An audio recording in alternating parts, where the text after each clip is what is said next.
Hi my dear students, मैं आपका Ravi sir और हम आपका अपने इस Ravi Institute chemistry and biology पर स्वागत किया करते हैं। तो my dear students and friends, यहाँ पे आप लोग ध्यान से देखें कि अभी तक हमने क्या किया है। जो 12th की केमिस्ट्री आप लोगों को हमने पढ़ाया हुआ है, सॉरी 12th की जो बायोलॉजी पढ़ाया आपको, उसमें हमने अभी तक जो 3 लेसन आपको पढ़ा दिए। आज हम आपको अगला लेसन पढ़ाने जा रहे हैं जिसका नाम है वंशागति एवं विविधता के सिद्धांत, या वंशागति या मेंडलीय सिद्धांत भी कह सकते हो आप लोग। तो ये आपके लिए बहुत बहुत इंपॉर्टेंट लेक्चर होने वाला है और बहुत ही इंपॉर्टेंट चैप्टर है। काफी बच्चों ने इसको, आप लोगों ने हाई स्कूल में भी इसको पढ़ रखा है, तो अगर कुछ हाई स्कूल के भी बच्चे इसको पढ़ना चाहते हैं तो वो भी इसका बेसिक कॉन्सेप्ट यहाँ से पढ़ सकते हैं। ये भी आपको हम बता दे रहे हैं। तो आज हम इस जो वंशागति एवं विविधता के सिद्धांत का जो चैप्टर है, इसका आज हम आपको इंट्रोडक्शन बताने जा रहे हैं। मतलब कि इस चैप्टर के अंतर्गत हम कौन कौन से टॉपिक पढ़ेंगे और कौन कौन से टॉपिक बहुत ही इंपॉर्टेंट हैं। तो हम देर नहीं किया करते हैं, और अगर सभी लोग आप सब चैनल पर नए नए हैं तो आप लोग सब्सक्राइब करें, लाइक करें और फ्रेंड्स के बीच में इसे शेयर करें। तो बात किया करते हैं इस चैप्टर में। सबसे पहले हम पढ़ेंगे आनुवांशिक लक्षण क्या होता है, आनुवांशिकता क्या होता है, आनुवांशिकी क्या हुआ करती है। फिर थोड़ा बहुत हम आपको ग्रेगर जॉन मेंडल के बारे में बताएंगे, जिन्हें आनुवांशिकता का जनक भी कहा जाया किया करता है। और फिर ग्रेगर जॉन मेंडल के बाद आनुवांशिकता से संबंधित कुछ छोटी छोटी टर्मिनोलॉजी क्या होती हैं, परिभाषाएं जो है वो आपको हम बताएंगे। तो आप ये जान लीजिए, बहुत इंपॉर्टेंट ये पूरा चैप्टर है और पूरा अगर हमारे साथ आपका सफर चलता रहेगा तो बहुत ही मजा आने वाला है इस YouTube चैनल पर। तो आगे आपको हम बता रहे हैं, जो आगे ध्यान देने वाली बात है, मेंडल के जो सिद्धांत हैं वो बहुत इंपॉर्टेंट हैं। 3 सिद्धांत मेंडल ने दिया है। एक प्रभाविता का नियम है, एक पृथक्करण का नियम है और ये आपका स्वतंत्र अव्यूहन का नियम है, ये बताएंगे। फिर अपूर्ण प्रभाविता क्या होता है, फिर सह प्रभाविता क्या हुआ करता है, फिर लिंग संलग्न लक्षण क्या होते हैं, फिर लिंग संलग्न लक्षण की कैसे वंशागति हुआ करती है, ये बताएंगे। फिर अनुवांशिक रोग कौन कौन से होते हैं, हीमोफीलिया क्या होता है, वर्णांधता क्या होता है, फिर कौन कौन से सिंड्रोम्स होते हैं, डाउन सिंड्रोम बहुत बहुत इंपॉर्टेंट चैप्टर है, जान लीजिएगा आपका। Down syndrome, Klinefelter syndrome, Turner syndrome, Edward syndrome, Patau syndrome, ये सब अलग अलग प्रकार के सिंड्रोम्स भी इसी लेक्चर के ही अंतर्गत आपको इस चैप्टर में देखने को मिलेंगे। फिर ब्लड की क्या होती है, वंशागति कैसी होती है, माता का रक्त वर्ग ए है, पिता का रक्त वर्ग बी है, तो उनकी संतानों में कौन कौन से पॉसिबल ब्लड ग्रुप होंगे, ये सब चीजें हम आपको बताएंगे इसमें। जान लीजिए टेस्ट क्रॉस क्या होता है, बैक क्रॉस क्या हुआ करता है। तो हम आपको जो बता रहे हैं बहुत बहुत इंपॉर्टेंट चैप्टर है, इस व्यू से जान लीजिएगा। और वैसे भी जेनेटिक्स सबको पढ़ने में मजा आया किया करती है। तो अब ये तो रहा हमारा एक सफर बढ़िया सा। तो हमने आपको बताया कि इस चैप्टर के अंतर्गत ये आपको पढ़ना है, और अगर आप बढ़िया तरीके से आगे चल करके नीट का या अनदर मेडिकल परीक्षाओं की आप तैयारी करना चाहते हैं तो वहाँ पे भी के लिए भी ये चैप्टर आपका एक बेसिक कॉन्सेप्ट आपको हम प्रोवाइड करेंगे। जो हमसे एकदम बेसिक चीज़ें जो होती हैं, आधारित चीज़ें जो हैं, वो आपको हम प्रोवाइड करेंगे, उसी के ऊपर आप अपना कार्य कर सकते हैं। तो हम बताते हैं सबसे पहली चीज़, कुछ आपको जनरल उदाहरण। जैसे आपने देखा होगा, एक नॉर्मल सा एक शेर हुआ करता है, जब कभी भी वो बच्चों को जन्म दिया करता है तो वो शेर के ही बच्चों को जन्म देता है। अर्थात जब वो बच्चा उसका छोटा रहा किया करता है तो उसकी आंखें, उसके पैर, उसके जबड़े, उसका शरीर एकदम उसके माता पिता के जैसे ही क्या होता है, मिलता रहता है।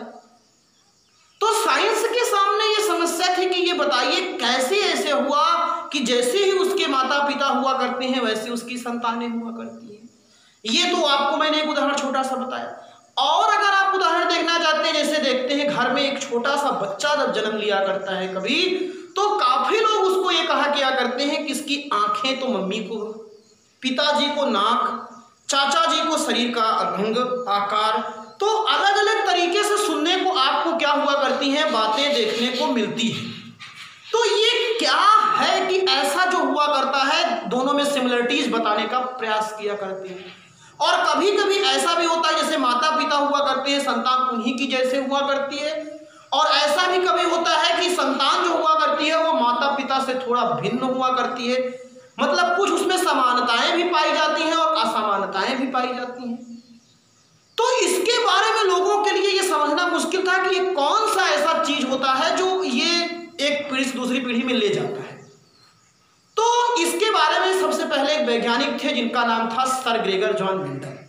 अभी उनकी हम पूरी आपको हिस्ट्री अगले लेक्चर्स में आपको बताएंगे, लेकिन आज तो आपका इंट्रोडक्टरी पार्ट चल रहा है, तो मेंडल के बारे में आपको पूरा बताएंगे, आपको सीखोगे मेंडल से, जान लीजिएगा। तो एकदम सीधा सीधा बताया जाता है कि सभी जीवधारियों में, जितने भी इस पृथ्वी पर जीवधारी हैं, चाहे वो सूक्ष्मतम जीवधारी हो चाहे बड़े भी जीवधारी, पेड़ पौधे हो, जंतु हो, सभी की मैं बात कर रहा हूं, सभी जीवधारियों में कुछ ऐसे लक्षण होते हैं, जैसे जो माता पिता के कुछ ऐसे लक्षण हैं जो उनकी संतानों में जाया किया करती हैं। तो अगर जो लक्षण एक पीढ़ी से दूसरी पीढ़ी में जा रहे हैं, पहुंच रहे हैं, उन्हीं को हम लोग क्या कहा किया करते हैं, आनुवांशिक लक्षण कहा किया करते हैं। जिसे कहते हैं आम के पेड़ में आम ही होता है, बबूल के पेड़ में बबूल ही लगेगा, ये आप जान लीजिएगा। ये नहीं कि बबूल के पेड़ में आम का फल लगना शुरू कर देगा, नहीं, ऐसा नहीं होता है। तो जो जनक हुआ करते हैं, माता पिता हुआ करते हैं, उनकी जैसे ही संतानें क्या हुआ करती हैं, उत्पन्न होती है। तो एकदम सीधा सीधा सा ये बताया गया है कि सभी जीवधारियों में कुछ ऐसे लक्षण होते हैं जो एक पीढ़ी से दूसरी पीढ़ी में क्या होते रहते हैं, जाते रहते हैं, पहुंचते रहते हैं। एकदम जान लीजिए, बढ़िया सा आपका सफर चलेगा, जान लीजिएगा। जीवधारियों में पाए जाने वाले ऐसे लक्षण जो एक पीढ़ी से दूसरी पीढ़ी में क्या होते रहते हैं, वंशागत होते रहते हैं, उन्हें हम आनुवांशिक लक्षण कहते हैं। मतलब कि अगर कह दें कि जीवधारियों में पाए जाने वाले कुछ ऐसे लक्षण जो उनके संतानों एवं जनकों के लक्षणों में क्या किया करते हैं, समानता या सिमिलरिटीज को क्या किया करते हैं, व्यक्त किया करते हैं, उसको भी हम लोग क्या कहा किया करते हैं, आनुवांशिक लक्षण कहा किया करते हैं। ये ध्यान दीजिएगा। अब जैसे एकदम सीधा सीधा इसकी डिफिनेशन, आनुवांशिक लक्षण जीवधारियों के वे लक्षण जो एक पीढ़ी से दूसरी पीढ़ी में क्या होते रहते हैं, वंशागत होते रहते हैं, जाते रहते हैं, वंशागत या आनुवांशिक लक्षण कहलाते हैं। कुछ ऐसे लक्षण होते हैं जैसे चेहरे का आकार है, रंग है, कद है, आंख है, नाक का रूप है, ये जो लक्षण हुआ करते हैं ये एक पीढ़ी से दूसरी पीढ़ी में क्या होते रहते हैं, जाते रहते हैं, और इन्हीं लक्षणों को ही हम लोग क्या कह दिया कर देते हैं, आनुवांशिक लक्षण कहा किया करते हैं। क्या कहा करते हैं, आनुवांशिक लक्षण कहा किया करते हैं। और आनुवांशिक लक्षण जो हुआ करते हैं, ध्यान दीजिएगा हमारी बात को, एकदम समझिए। यहाँ पे जीवधारियों के वे लक्षण जो एक पीढ़ी से दूसरी पीढ़ी में स्थानांतरित होते रहते हैं या होते जाते रहते हैं, वंशागत या आनुवांशिक लक्षण कहलाते हैं। और जीवधारियों में पाए जाने वाले ऐसे लक्षण, एक डिफिनेशन हमने आपको और बता दिया, जितनी आप पढ़ोगे उतनी अच्छा आपको मजा आएगा पढ़ने में, ये भी आप जानते हो। जीवधारियों में पाए जाने वाले ऐसे लक्षण जो उनके जनक, अब जनक का मतलब होता है माता पिता, जिससे संतान का निर्माण हो रहा है, उसको हम लोग जनक कहते हैं। तो माता पिता के लक्षणों में क्या करते हैं, समानता व्यक्त करते हैं। ये डिफिनेशन है, डिफिनेशन ये भी है, जीवधारियों में पाए जाने वाले ऐसे लक्षण जो उनके जनकों या माता पिता के लक्षणों में समानता व्यक्त करते हैं, आनुवांशिक लक्षण कहलाते हैं, जीनेटिक कैरेक्टर्स कहलाया किया करते हैं। और जैसे मैंने बता दिया, चेहरे का आकार, नाक, आंख, और ये फिर शरीर का कद आदि। कुछ लोगों की आंखें आप देखते हो भूरी होती हैं, नीली हुआ करती हैं, कुछ लोगों का फेस का जो चेहरा होता है एकदम माता जैसे, पिता जैसे, कुछ लोगों का मिक्स होता है। तो ये सब जो लक्षण हैं, ये जो कहलाते हैं आनुवांशिक लक्षण कहलाते हैं। अगर पूरी बात एकदम आनुवांशिक लक्षण वाली एकदम कंफर्म हो रही है तो एकदम बढ़िया सा एक लाइक कमेंट कीजिए, खुश रहिए बढ़िया तरीके से और आनंद लीजिए इस क्लास का, जान लीजिए आप। और फिर उसके बाद क्या कहलाता है, आनुवांशिकता, हेरिडिटी। आनुवांशिकता क्या है, सबसे पहले इस चीज से समझिए कि आनुवांशिकता का जनक जो कहा जाता है वो सर ग्रेगर जॉन मेंडल को कहा जाता है। अगर आप जेनेटिक्स पढ़ रहे हो तो आप ग्रेगर जॉन मेंडल को जानिए। जैसे आप बायोलॉजी शुरू किए तो अरस्तु, लैमार्क, डार्विन, इन सबको जानते हैं। अगर इन सबको नहीं जानते, मैथ्स पढ़ रहे हो तो पाइथागोरस को आप जान रहे हो। तो अगर इन सब चीज वैज्ञानिकों का नाम नहीं जाना तो आप फिर बेसिक चीज ही नहीं आपको मालूम है, जान लीजिए।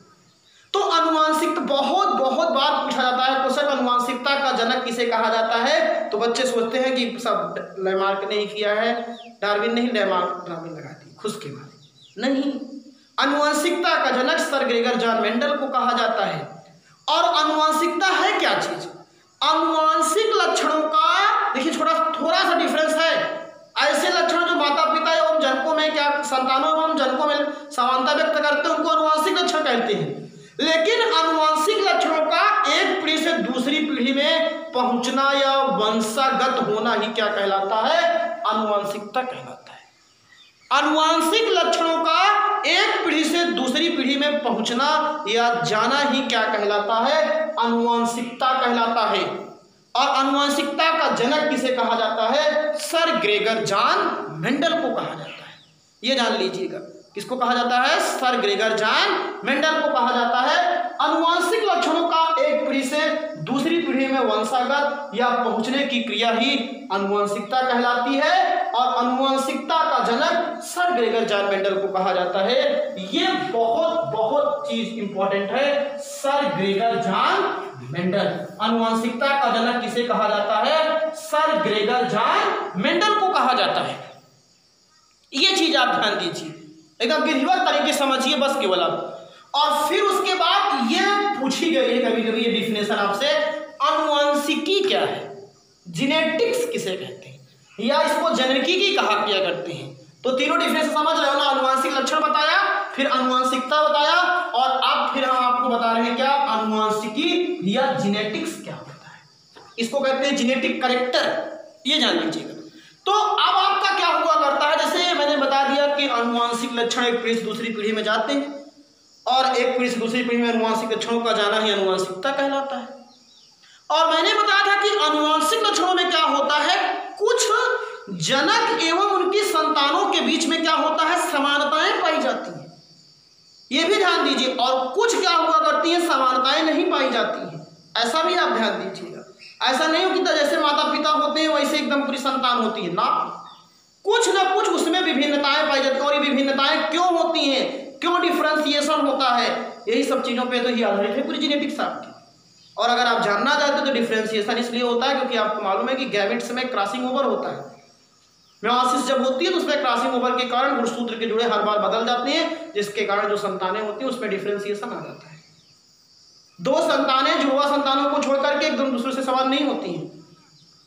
तो यहां पे क्या हुआ करता है, मेरी बात समझिए। जीव विज्ञान की वह शाखा, अनुवांशिकी क्या है? एक जीव विज्ञान की शाखा है। माइक्रोबायोलॉजी क्या है? जीव विज्ञान की शाखा है। साइटोलॉजी क्या है? जीव विज्ञान की शाखा है। जान लीजिएगा। तो वैसे ही अनुवांशिकी या जेनेटिक्स क्या है? विज्ञान की शाखा है। किसकी विज्ञान की? जीव विज्ञान की। जीव विज्ञान की वह शाखा जिसके अंतर्गत जीवधारियों में पाई जाने वाली समानताओं, नाक, आंख, ये सब समान है, समानताएं अगर अलग अलग हैं तो विभिन्नताओं या अनुवांशिक लक्षणों का, ध्यान, ये तीन टॉपिक है, समानताओं, विभिन्नताओं या अनुवांशिक लक्षणों का। बहुविकल्पी क्वेश्चन बन जाता है कभी कभी। अनुवांशिकी के अंतर्गत किसका अध्ययन किया जाता है? समानताओं का, विभिन्नताओं का। तो ऐसे आप समझिए, इसमें हम क्या करते हैं, जीवधारियों में पाई जाने वाली समानताओं, विभिन्नताओं, वेरिएशन क्या होती है आपको मिलता है आगे पढ़ने के लिए, वेरिएशन किसे कहते हैं। तो समानताओं एवं विभिन्नताओं का जिसके अंतर्गत अध्ययन किया जाता है उसे हम लोग क्या कहते हैं? जेनेटिक्स कहते हैं। और जेनेटिक्स शब्द का प्रयोग सबसे पहले क्या किया था? 1905 में एक वैज्ञानिक थे जिनका नाम था डब्ल्यू बेटसन। क्या नाम था? डब्ल्यू बेटसन ने क्या किया था? सबसे पहले इस अनुवांशिकी शब्द का क्या किया था? प्रयोग किया था। तो देखिए, आज हमने तीन आपको डिफिनेशन बताया। पहला क्वेश्चन पूछा जा सकता है आपसे, अनुवांशिक लक्षण क्या है? नहीं तो हम अभी कहेंगे अनुवांशिक लक्षण, तो आपको डिफिनेशन ही नहीं मालूम।